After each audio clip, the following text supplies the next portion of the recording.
maybe buy some space and try to get out of this, and it's going to be also, as you see, ults going down and getting ready to time their move out. This one's not going to be easy. They've got Caustic to play with, but not a lot of building left.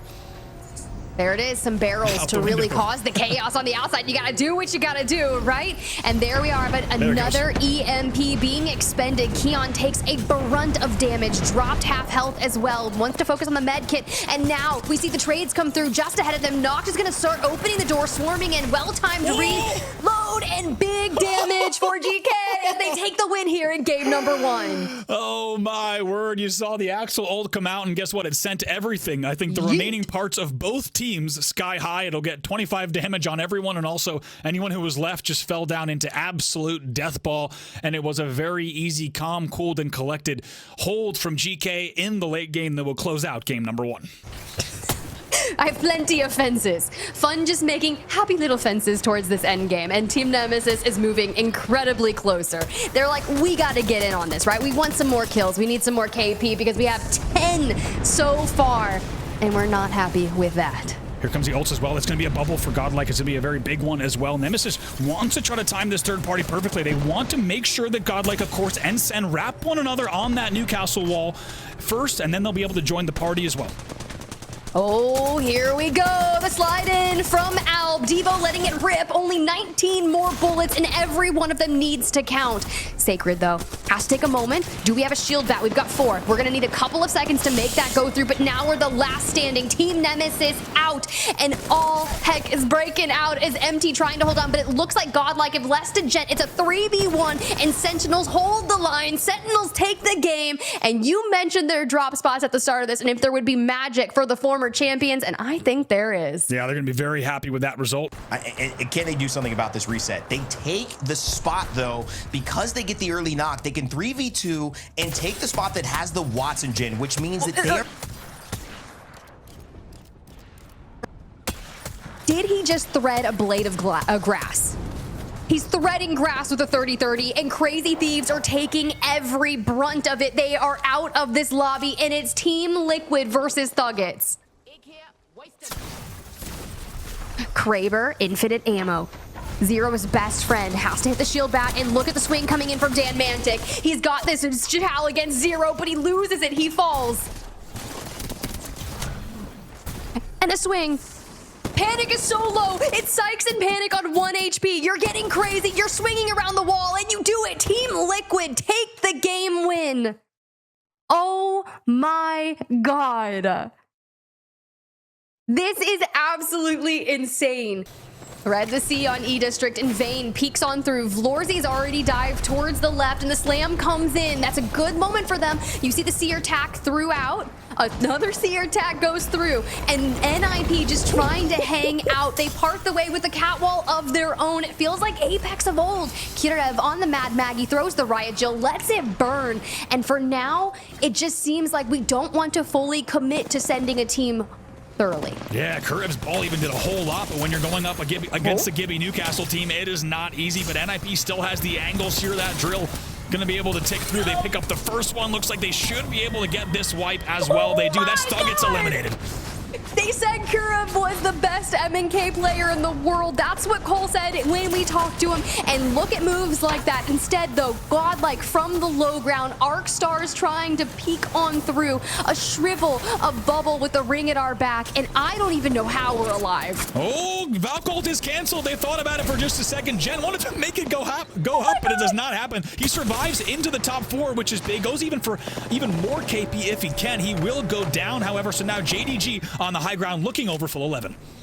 Looking over full 11, they peek, they take down Legatron, and JD Gaming take the win here on E-District. What did we just witness? That endgame, oh my God, this is why I love E-District being an ALGS comp, because these endgames are some of the most entertaining things that we have had in, oh my God, I love it.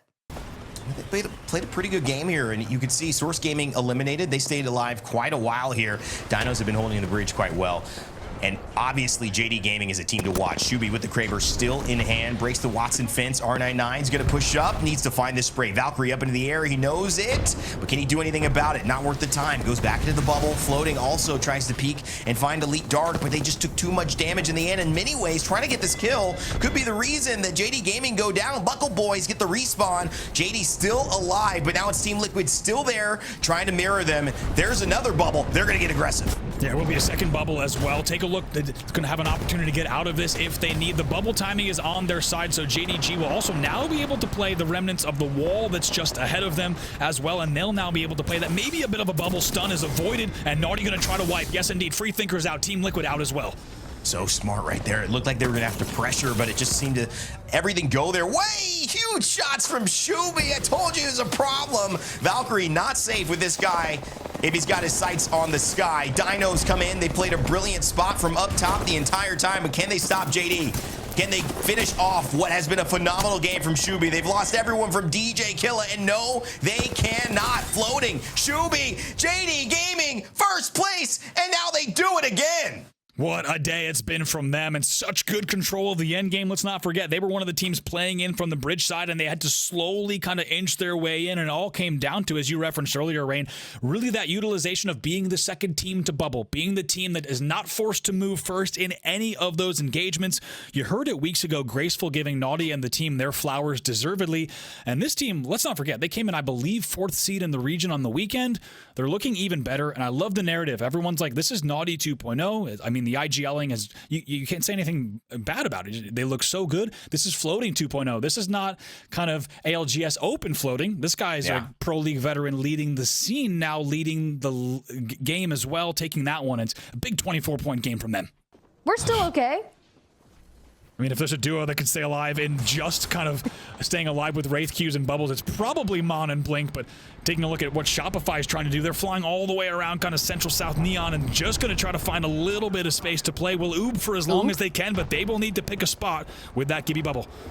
10 seconds, 9 seconds, 8. Bro, I wouldn't even want to dive down. You're just trying to prolong the inevitable, and here we go. Zainu gets lit up, takes a ton of damage. Yes, hits the ground. It's Zap and Koi last standing, but they get the squad wipe. The duo of Sentinels not going to be able to withstand. I see Skittle Cakes getting into the mix as well. Oh my god, look at the kill feed there. You can't even keep up with it. Elite will fall as well. CRD has fallen. So many teams just getting eliminated on that side, and just like that, it will be also Zainu somehow going down to Blink, which tells you there's still even more carnage happening on that side, and Shopify gets away with holding the top of the tunnel. Source is deathballed on top of each other. Koi is just letting it fly. He's taking to the high ground, maybe looking for a small oob play, but this is the way. You do have to touch the ground now, and you find, oh my god. That is the Squidward meme, but this time he's looking on the outside. Team Nemesis has fallen after trying to get engaged with that fight. Just looking for placement.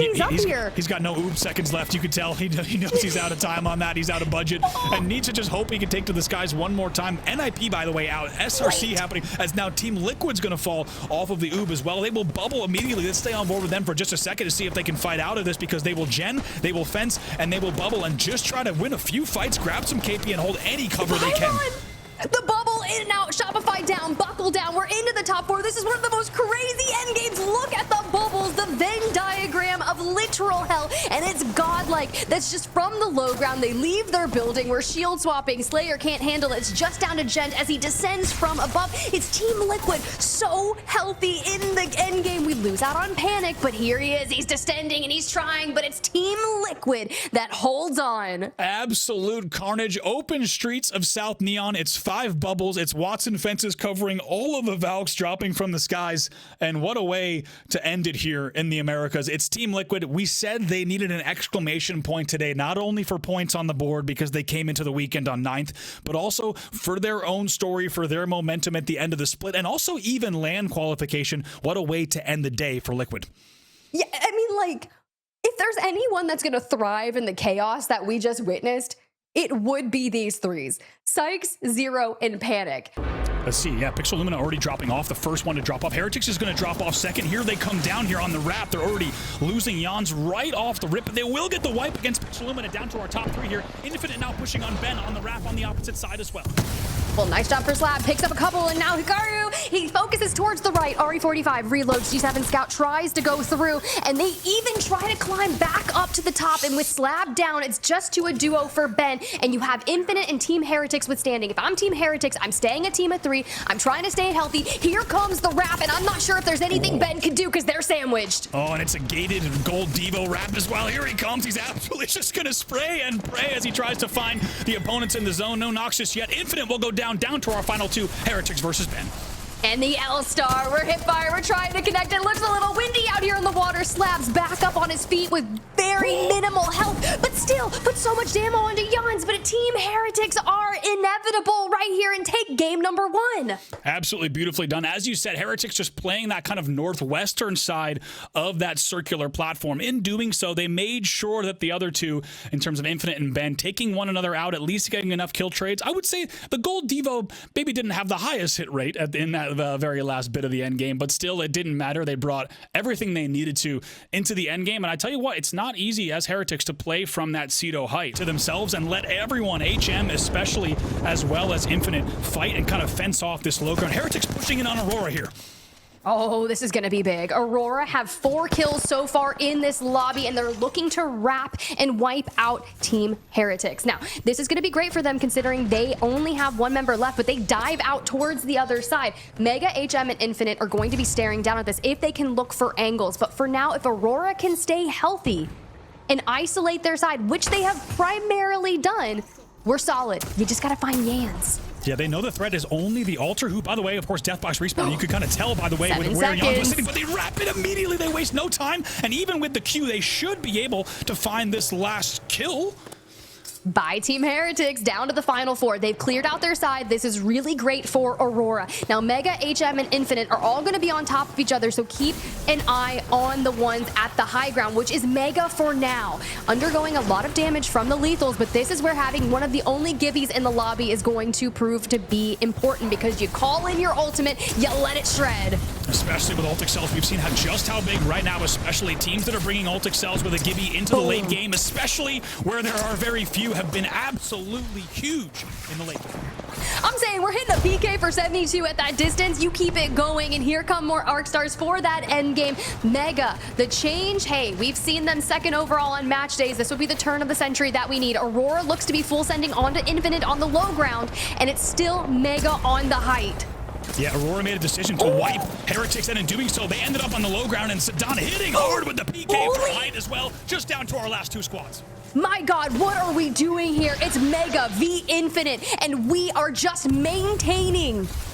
Here goes more Sky Nades. Let it rip. I'm just waiting for the hit markers. Do they connect? The bub is down, and now the 3v3. We're just turtling up on each other. You got the Newcastle mobile shield on that. YQ, look at the wrap from YQ. He goes from the behind.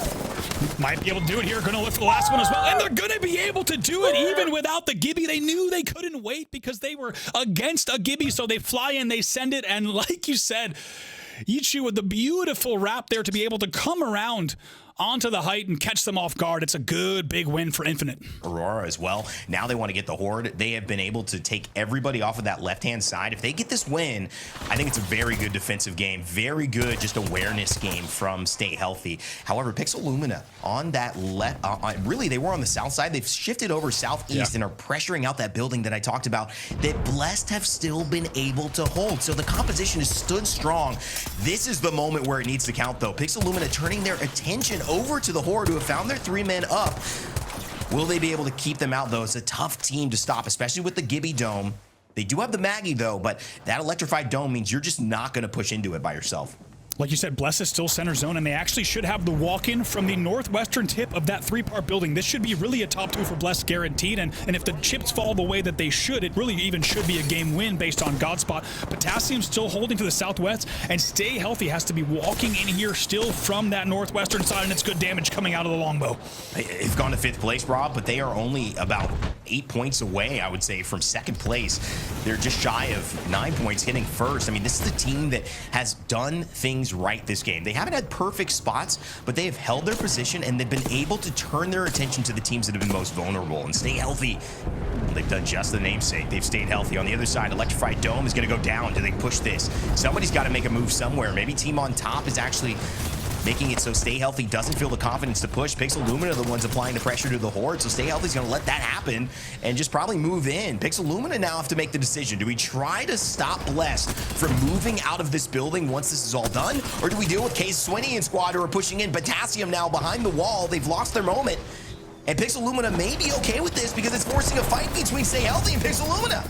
And the Horde's going to join in on this as well. So whichever way this goes, it's not going to go well for 2 of the 3 teams. You can be absolutely guaranteed Potassium will fall and the Horde will fall. As Stay Healthy stays alive, we're now into our top 3. Pixel Lumina with the shield swaps as well. They let Potassium take the down. Blessed inside the building and Stay Healthy still on the outskirts. They've managed to be in this conversation, but never the source of the spotlight of attention. And now you can see Max Strafey finally with Blessed move outside. This is the one moment they might be vulnerable. Can they turn a great position game into a win? They certainly need it. They're on the bubble in EMEA, and now Wraith Portals aplenty to try to buy time. Pixel Lumina will go down, and Stay Healthy will turn a fantastic game into a phenomenal one and get the win and push themselves into first place. Horde has 18 kills. We're about to take down a third of this lobby. Could be one of the biggest games of the day, and they have the side of circle towards themselves. Mega takes down Ben, and it's Blessed for the 3rd team on this side. Those 2 teams, Blessed and Make EU Great Again, are basically going to keep poking at each other. But these are the big games that both of these teams needed. Yeah, and you talk about that. It's a great catch by you, Tiff, on 18 kills for the Horde. There might even be more to come here, especially if they time this third party correctly. On Bless is essentially going to have to push into the back of Make EU Great Again unless there's an earlier send from either team, which I'm probably expecting Make EU Great Again and Bless to go up against each other. On this fight, it could be even more for the Horde. Well, they have the infinite ammo Kraber. You've got Hardeki already separating out from the 3, looking for picks if he can potentially get it. But if you open an angle for 9 Impulse to get a down on either team, that is going to be that signal in which that you basically full send. So you're watching the kill feed, you're watching the teams, and Hardeki's making geometric shapes out there in the water and setting the pylon down for their next move. I mean, beautifully done, right? He's established a home for the family. They have a place to go to. They've got everything set up, as you say, all the pieces of the puzzle completely fenced, and a perfect placement for the gen as well. This should be their game. And now you hold your breath. 0 for 1 on that shot, and we lose out on our plates, but the jump is there. We are all 3 up and in our new home. Here's where Blessed is. Max Strafe is going to hold that side, and they're kind of turtled up behind the foliage. This kind of opens up the angles for Mega, and we've formed this weird Bermuda Triangle of an end game. Yes, we absolutely have. They're both, Mega and Bless, are going to get pushed out of their spots around almost exactly the same time. The Horde is the only one that's going to be safe, and it's a question of how does Bless drop down, and how does Mega drop down from their height as well. Ooh. The Grim Reaper down below. We're just biding our time, position being revealed, and this is where you're starting to see the movement come through. Max Strafe on the low, Hardeki poised and ready, and he is waiting there with the Kraber shot, and Blessed gets eviscerated. Now you just have the Horde and Mega. Decent damage coming in from Zidane on the Wraith. And that's going to be a first knock here. They're going to have the man advantage on the push. There's 2 down. We're just looking for the last one, and it's going to be Hardeki, the Grim Reaper, on the other side, but there's not much you can do when you've got the firing squad of Mega looking at you. And Mega take the win here in game number 4. What a game from them. And we talked about Mega, how this was a different roster with a completely different season outlook, and even, of course, different results since the team change as well. Bringing the former world champion in Zidane onto the team has paid off in dividends, and I think that game is great evidence of just how good Mega is looking here in the back half of the split. Divide and conquer is essentially what they're saying, but Alliance is looking like final form and comfortability with their fight. But just try to maintain when you've got multiple angles, because Blessed walk up on you. You've got 2 members that you've got to fight, and Unlucky grabs a couple. 8 squads left as well. I love this. We're talking more about some of the rotations that have occurred, trying to hold down that area with a Newcastle, but doesn't hit the same without that Watson to support him and make sure that none of the ordinances can get through. And so you can see Mega just not able to handle the pressure. Alliance is alive and steals that spot. Mega forced to go up top, but there's the Horde as well. Heavener, they go down. The Horde's still in a great position here, Tiff, and I wonder if they can keep on this as Mega falls and Blessed falls. It's Aurora, the Horde, gaming and Alliance. Our top 4 teams, essentially, you could argue, in EMEA, all alive in this final zone. Yeah, it's a big Final Four, and it's a little chaotic with Alliance trying to make a stand, right? They're duking it out with the Horde. It's unlucky now, trying to take an angle. The full coming through for Hackis, just about to be there. Unlucky, disengages, but gets picked up from Kazakh from behind. Really good job from the Horde to defend this. We still have lethals, we still have abilities, and we are just fighting through the caustic gas. Thanks to Hardeki, Alliance is down. Now we have this moment where we kind of breathe, right? Play off the ring collapse, because it's Aurora looking at Gaming Gladiators and the Horde across the way. As my uncle once said at a party, a line I'll almost never forget. That's not going to be able to do that. And I just think of Alliance trying to climb up on the Horde. Yeah, that's not going to be able to do that right there. Hardeki is not missing. That is too high of a climb. And I just got to say that it's just one of those moments that you realize, well, we are just, this is probably the end of it. But it does leave Gaming Gladiators in a fantastic spot. Aurora and of course, alive, but it's a 3v3 now. GG have had the advantage the entire time. Tiff, can they take it all the way? They might be able to. Look at her Arca. It's the duo, and Gaming Gladiators stand the line here in game number 5. What a powerful way to grab the Newcastle wall, throw down the mobile shield, and even with the flank that they try to pull, you turn around, you set your sights on them, and you just play a clean end game. Aurora in first, Mega in second, both still in the lobby as we get into the final stages of this game. Everything to play for here in match 6.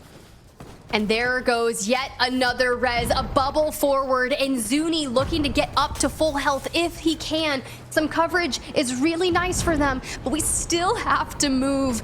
The final round, it's closing, and down into the thralls we go, into the thick of it, and we are okay, but we find a lone rat in the sewers. Trying to find Alliance in the sewers. He might have known that they were down there, but just going to drop Remix. Immediately Qs, and there's going to be a whole lot of carnage. Looks like they did have at least the Q. Not sure if a bubble's going to be able to go down, but they're just actually going to heal up through it. Alliance going to be taking a little bit of damage, but they stay alive as well. I saw Zuni get fooled, but Remix and Kaishi still alive. Hackis and Aku, they're down on the low ground, and it's Colonel Node, a team of 3, just trying to play whatever coverage we can find. A good movement for them here. If they can make it into endgame and grab some kills, they could get them into maybe 15th, 14th overall on the day. Oh, Alliance just holding down low. It's not gold, but it's a Devo, and it's going to be Beamsy trying to beam from height, and it's going to force the bubble. They'll now be able to wrap this corner, and still 8 squads left on a very small amount of playable space. I can see this now. They're looking at HM. Aurora has fallen. I repeat, Aurora has fallen. They were the top of the leaderboard, so keep tabs on Mega. Can they withstand? Still, Orbit, Kuro, we're navigating whatever coverage we can find. This is the hell of E-District that I love to live in. HM goes down as well. Infinite's trying to wrap this corner. As you can see, it's really all eyes on Mega, who is still alive, and they're almost alone on the western side. Down to 4 squads. Colonel Node goes out. Infinite will go out as we take a look at Mega still having the height here. Alliance out, and Mega is a team of 3 looking like a final battle. CTG across the way, just 2 of them, and it's Team Heretics, the 3rd team in this fight. We want to go a little bit invulnerable. Into the bubbles we go. The wingman is out. CTG is down. We lose out on Nate, but it's Kainer and Zidon. We're not perfectly healthy. We don't have high ground, but we just have to withstand. The drop comes in. It's Yan's last alive for Team Heretics. Zidon, do we make this happen? The Wraith play comes in. We get it. Make EU great again. Take the win here in game number 6. Beautifully done. Absolute chaos in the end. And he knew, even though he saw Jans on the height, thought to himself, I've timed my Q a bit better here. I'll be able to hold the ground and get all the timing of the Wraith Q to ensure that they get the game. It's a really good end game here coming in from Make EU Great Again.